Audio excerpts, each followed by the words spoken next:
Story 1. The Creepy Homeowner. Back in 2013, when I was a 17-year-old teenager, my family embarked on a journey to find a new home where we could settle down. After days of endless searching, we found a house in the suburbs. It was advertised as spacious, serene, and perfect for a family. Excited by the prospect, we arranged a viewing. When we arrived, the homeowner, a well-dressed elderly man, greeted us warmly. His manner was kind and approachable, his voice steady and confident as he introduced himself. He told us with pride that the house was his masterpiece, built with his own hands over the years. There was something oddly compelling about his demeanor. He seemed like the kind of person you could trust implicitly. My parents were immediately drawn in by his enthusiasm, and they quickly began asking questions about the property. I, on the other hand, wasn't as engaged. I stood back, pretending to fiddle with my phone, but in truth, I was observing him intently. Something about the house felt slightly off, though I couldn't pinpoint what it was.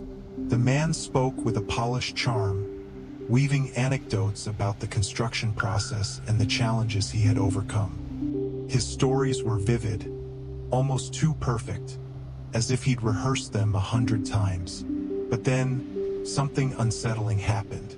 As the conversation reached a lull, I caught a glimpse of him when he thought no one was watching. His face changed in an instant. Gone was the warmth and friendliness.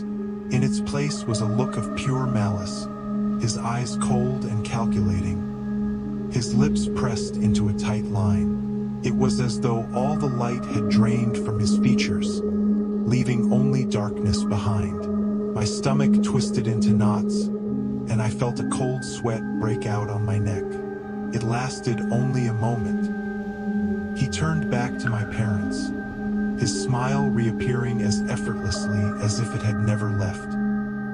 His voice resumed its cheerful tone, as if the sinister transformation had been nothing more than a figment of my imagination. I wanted to tell myself I had imagined it, but I knew what I saw. My instincts were screaming at me. Something about this man wasn't right. As we walked through the house, I couldn't shake the growing sense of unease. Every room felt heavy, as if the walls carried a history that wasn't meant to be uncovered. My parents, however, seemed oblivious, charmed by the homeowner's stories and the house's seemingly perfect design. When we finally left, I confided in my mother about what I had seen. She paused for a moment, then shrugged it off. "Maybe he's just socially awkward," she said, though her tone betrayed a hint of doubt. That night I couldn't sleep. My mind kept returning to his face, the way his expression had twisted into something almost inhuman. And the house. There was something about it, something suffocating and cold, as if its very structure was hiding a secret. In the days that followed, my parents seriously considered making an offer on the house. I tried to dissuade them, but I didn't have the words to explain what I felt. It was more than a gut instinct. It was a deep, unshakable certainty that the house was wrong, and that the man who built it had left a part of himself buried within its walls. We didn't end up buying the house. My parents decided to keep looking, citing logistical reasons, but I was relieved beyond words. To this day, I occasionally think about that visit. I wonder what would have happened if we had moved in, what stories the walls would have whispered to us in the dark hours of the night. And sometimes, late at night, I can still see his face, the way it twisted with malice, etched in my memory like a warning I'll never forget. Story 2. The Shadow in the Dark Corner. It was a chilly spring morning when my family moved into a small, old house in a quiet neighborhood. The rent was remarkably cheap, which made it seem like a great deal. Despite its age, the house was fully furnished, with every corner telling a story of bygone years. During our initial visit, I noticed a peculiar corner on the left side of the living room.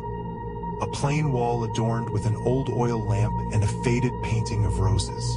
It felt unremarkable at the time, though something about it left an odd impression. The first night in our new home was uneventful, at least until I woke up abruptly to the sound of something faint but chilling. It was a soft scraping noise, like nails dragging against wood, coming from the direction of the rose painting. My heart began to pound, the darkness around me seeming thicker than usual. Mustering courage, I grabbed my flashlight and slowly crept toward the corner. As I drew closer, the noise stopped. The oil lamp flickered faintly as if responding to my presence, casting eerie shadows that danced across the room. Then, without warning, the light dimmed and extinguished completely. The darkness enveloped me, and in the silence that followed, I heard it. A slow, deliberate scratching sound against the wall. My hands trembled as I directed the flashlight beam toward the source, revealing fresh, jagged claw marks etched deep into the plaster.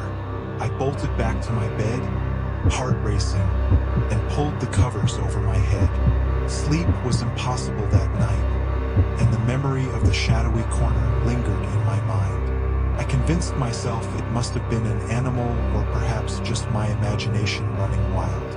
But the following nights proved otherwise. Every evening, as the house grew quiet, the noises would start again.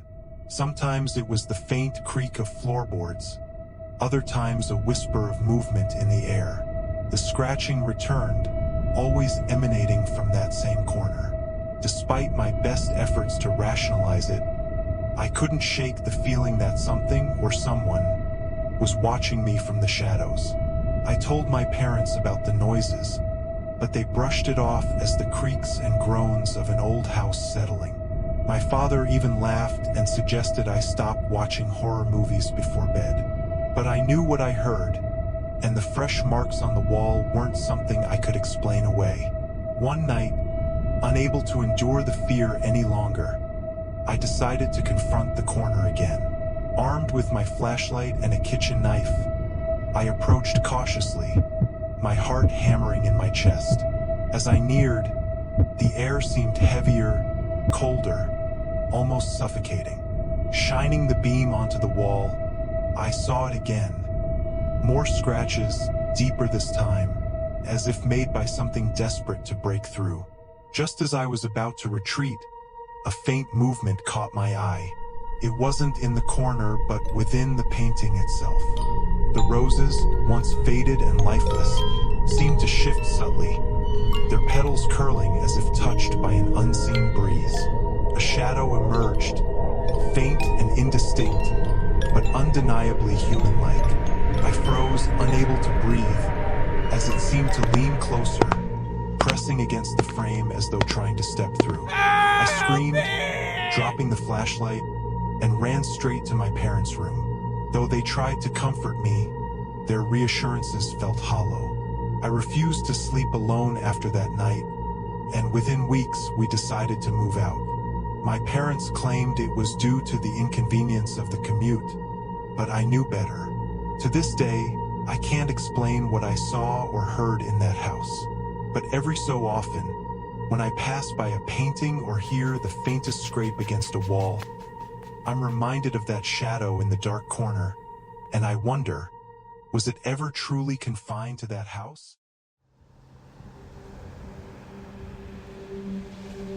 Story 3. The Mirror in the Storage Room. On the day we moved into the new house, I noticed that the storage room door was locked. When I asked the homeowner about the key, they told me it had been lost. Despite their reassurances that the room held nothing important, curiosity got the better of me. Armed with a toolbox, I decided to break the lock. Inside, the room was dimly lit and covered in dust, with cobwebs stretching across the ceiling. The air felt heavy, almost stifling. In the center of the room stood an old, cracked mirror leaning against the wall. Its surface was covered with smudges, and faint handprints seemed to stretch across the glass. Something about it felt deeply unsettling, as though it was watching me. At first, I dismissed it as just another relic left behind by the previous occupants. But that night, I began to dream about the mirror. In the dreams, the cracks in the glass seemed to grow wider, and I could see shadows moving on the other side, faint but unmistakably human-like. The figures pressed against the glass as if trying to break through. I woke up drenched in sweat. The image of their hollow eyes burned into my mind. Over the next few days, the mirror seemed to take on a life of its own. I began hearing faint whispers whenever I passed by the storage room. Sometimes it sounded like distant voices. Other times it was a low hum, almost like breathing. One evening, as I walked past the room, I thought I saw movement from the corner of my eye. When I turned back, the door was slightly ajar, even though I was sure I had shut it tightly. Compelled by both fear and curiosity, I decided to confront the mirror once and for all. I entered the storage room with a flashlight, my heart pounding. As the beam of light fell on the mirror, I saw the faint outline of a hand pressed against the inside of the glass, sliding slowly downward. The air in the room grew colder, and the faint whispers became louder, forming incomprehensible words. My legs felt frozen in place as I watched the reflection shift, my own image fading, replaced by a dark figure staring back at me. Panicking, I dropped the flashlight, plunging the room into darkness. I stumbled out, slamming the door shut behind me, and refused to return to the storage room. That night, I barely slept, the sound of faint tapping against the wall keeping me awake. In the days that followed, the tapping continued, sometimes growing louder, as if whatever was inside the mirror was growing restless. My family dismissed my concerns, chalking it up to my overactive imagination. But I knew the truth. There was something trapped in that mirror, something that didn't belong in this world. Eventually, we moved out of that house, leaving the mirror behind. But even now, years later, I sometimes hear the same faint tapping in my dreams. I wake up with the chilling thought that perhaps the mirror didn't stay in that storage room, and whatever was inside it might still be watching me. If I ever encounter another old mirror in a forgotten corner, I'll walk away and never look back. Some reflections are better left unseen, and some doors should never be opened.